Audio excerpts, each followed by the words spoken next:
गावचं वातावरण बघा, भांडी घासत आहेत या आमची भावजया, भांडे घासत आहेत.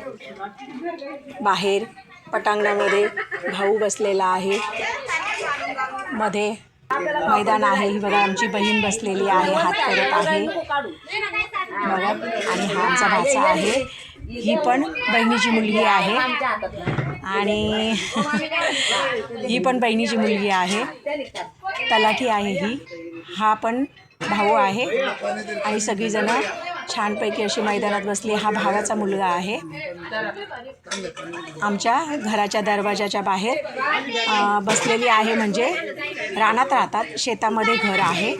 शेतामध्ये बघा, शेतामध्ये घर बांधलेलं आहे आणि तिथे राहतात ते. आणि बाहेर कसं गावाला ऐस पैस भांडी वगैरे घासता येतात, मस्त बसता येतं, गप्पा मारता येतात आणि गावी छान वाटतं, गावचं वातावरण. ही माझी मावशी आहे, या मावस बहिणी आहेत. हे आमच्याकडे पाहुणे आलेले होते, ही मावस बहिणीची मुलगी. आणि इकडे आईस्क्रीमवाला आलेला आहे, सगळीजण आईस्क्रीम घेतात ते. हा बघा बंगलो बांधलेला आहे, गावी नारळाचं झाड आहे. हे असं घर आहे, बघू शकताय किती सुंदर. सगळीजणं मज्जा करतायत. गावाकडे ही अशी मज्जा असते. सर्वांनी तुम्हीसुद्धा आपल्या गावाकडे जा आणि अशीच मज्जा करा. थँक्यू.